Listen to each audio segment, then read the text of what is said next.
This morning, in a newly filed lawsuit, 3 black men are suing American Airlines. They allege company employees appeared to remove all of them from a flight over a complaint about body odor. First on CBS Mornings, the men are telling their story to our Chris Van Cleave. I'm winning. I'm winning. I'm winning. I'm winning. I'm winning. I'm winning. Elevation Nation Conversations. God, Body, Sean.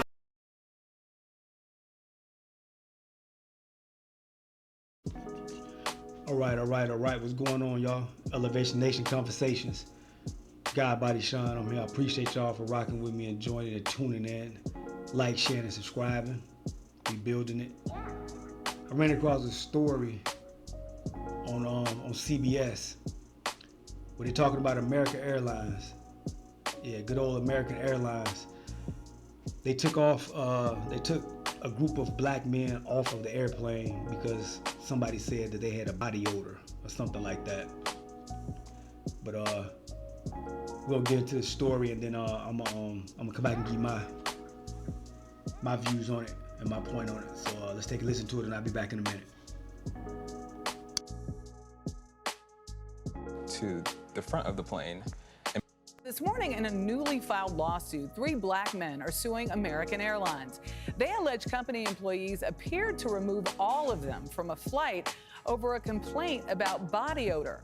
First on CBS Mornings, the men are telling their story to our Chris Van Cleave. We're the only ones getting taken off the plane. Look at this. This video at the center of a newly filed lawsuit against American Airlines appears to show a number of black men after they've been removed from a flight allegedly due to a complaint about offensive body odor. So this is discrimination. The lawsuit claims as Flight 832 from Phoenix to New York was finishing boarding in January, American employees removed 8 black men from the plane. They were not traveling together, weren't seated next to each other, did not know each other, and appeared to be the only black men on the flight, according to the suit filed early this morning. As I got my things and walked to the front of the plane and made a left to the jet bridge, I noticed that there was 7 other black men. And that kind of was like, okay, what's happening here? For plaintiffs Emmanuel Jean Joseph, Alvin Jackson, and Xavier Veal, Flight 832 was a connection. They'd taken an earlier flight from Los Angeles without issue. It was just black men. So I started freaking out. I pulled out my phone to record everything. At any point, did somebody from American say to any of you that you had an offensive odor? No. The lawsuit claims over the course of about an hour, the men were kept in the jetway and then moved to the gate area where they were told they'd be rebooked on another flight to New York later that day, and alleges an American employee indicated the complaint about offensive body odor had come from a white male flight attendant. A gate agent seen in the video at one point seems to agree race was a factor in the men getting pulled off the flight. Just because of the color of my skin. Okay. I do not disagree. But when another flight to New York couldn't be found, they were put back on the same plane. Had to go back on the plane with everybody looking at us, you know. For me, very uncomfortable. Everybody staring at me. Me and all the other black people on the plane were just taking off. I knew that as soon as I get on that plane, a sea of white faces were going to be looking at me and blaming me for their late flight of an hour. Their lawyer, Sue Huta, says American declined to give her clients any answers about what happened in Phoenix. It's almost inconceivable to come up with an explanation for that other than the color of their skin, particularly since they didn't know each other, they weren't sitting near each other. It seems fairly apparent that race was part of this dynamic. The lawsuit cites other recent incidents where passengers have alleged being discriminated against by American and a 2017 NAACP travel advisory urging members not to fly the airline. It was lifted about 8 months later. We were discriminated against. The entire situation was racist. Do you think if you were anything other than a black man, this would not have happened? If I was a white person, it probably wouldn't have happened. I think they would have walked past like the other white passengers that were there. CBS legal analyst Ricky Kleeman. The plaintiffs may really have no interest in money, and they may have a sincere interest in making a public statement about racial discrimination by a major airline. Is this kind of case a tough one to win at trial? The question at trial really is about what are the protocols of American Airlines. And they better have some, and they better have done something with these particular employees in terms of discipline after this action. American Airlines tells CBS News it takes all. All right, y'all. What y'all think about that? First of all, fuck what that lawyer talking about. I don't want to make no statement. I don't want to do none of that. I'm finna hit American Airlines in their pockets. That's how you get a motherfucker's attention. That's how you get some shit done, is when you start messing with the money. That's when you get people listening to you and changing some shit, is when you start messing up the cash flow and the money. We'll own that airline. We would straight up own that airline. I don't want to make no statement. I'm gonna make my statement with this cash payment. You know, I'm gonna make my statement with this cash payment. That's how we gonna do that. So I'm about to hit y'all up in y'all pockets. But that's one thing that I don't really like about flying. I've never been a huge fan of flying, things like that. But a lot of these, a lot of the stewardess and people like that, the airplane flight attendants, they have they be on one, because they know that they have the law behind them. And if you say anything to them, if you look at them wrong, if you give them any issues or whatever, they can have you off that flight quick, fast, and in a hurry. And there's nothing you can do about it. So a lot of times on a lot of these airplanes, they've given the flight attendants way too much power. And sometimes they're on there with attitudes, and they're disgruntled employees, and you know, they're not doing their job correctly or effectively, so they have some other issues going on too as well, and then those things can be taken out on the passengers.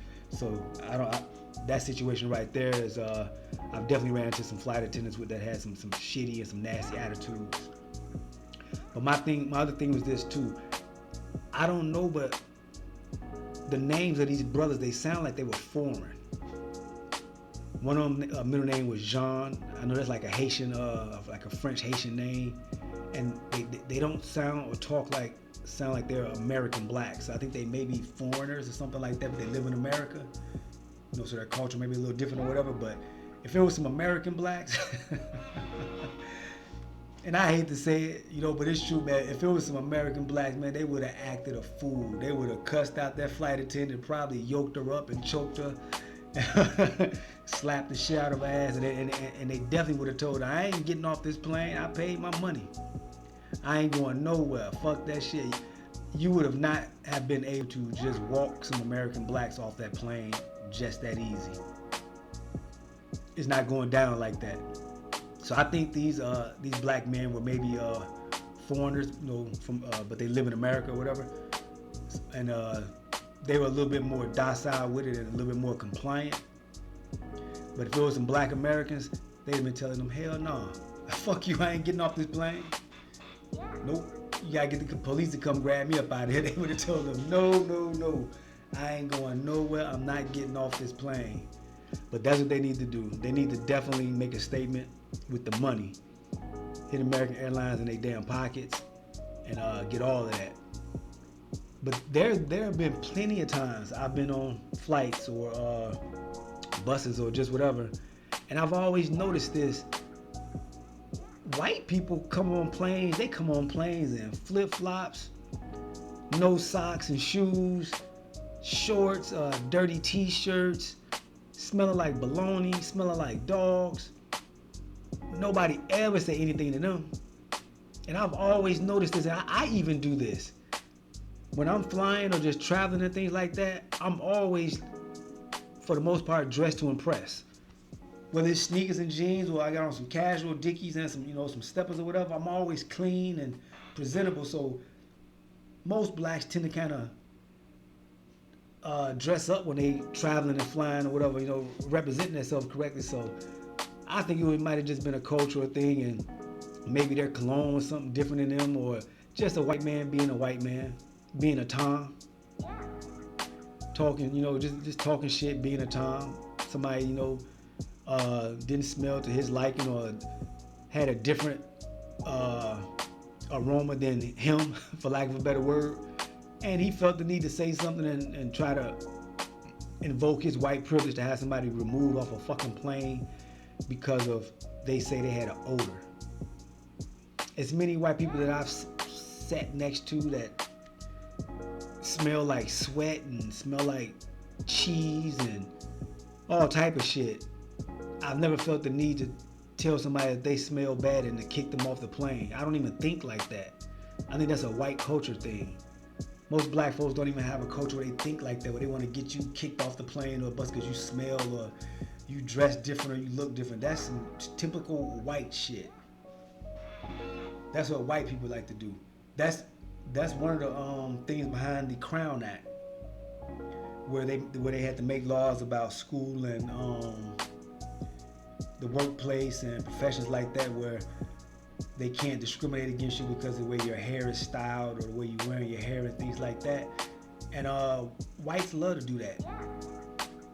Whites love to try to intimidate you or make you feel less than because you wear your hair a different way or your clothes are different than theirs or whatever.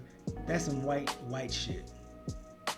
They don't want nobody to be different. They want everybody to conform to them and wear what's appropriate to them and be like them.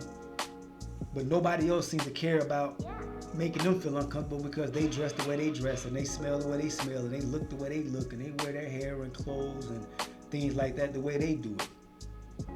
So that's a typical white privilege thing, where white supremacy, where they feel everybody needs to conform to them. They need to look like them, dress like them, act like them, or if not, then it's wrong. We gotta get it under control. We gotta get you out of here. We gotta get you reprimanded. And a lot of things like that happen in the workplace and in the job market. Right now, I'm in school for a different career, and I didn't even know they had classes like this. They have a class based on professional and workplace business etiquette for emails. There's a certain way that you need to talk and your tone and the way you respond and correspond with emails so that everybody, I guess, feel comfortable or whatever. And I was just like, wow, they have an actual course and a class about this for some fucking emails. But yeah, so this is just another one of those cases of white privilege. They got some issues going on with them and they want to make everybody suffer or feel less than because of their inferiority complex. But let me know what you guys think about this. Drop a comment in the comment section. What would you have done?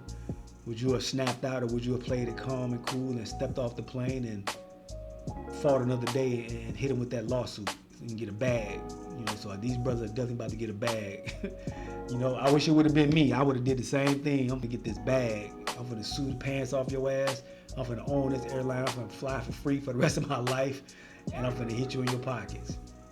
But Elevation Nation Conversations, God, Body, Sean. I appreciate y'all for rocking with me. Hit that like, share, subscribe button, and love y'all. And I'll talk to y'all on the next one. All right, peace. I'm winning. I'm winning. I'm winning. I'm winning. I'm winning. I'm winning. Elevation Nation Conversations, God, Body, Sean.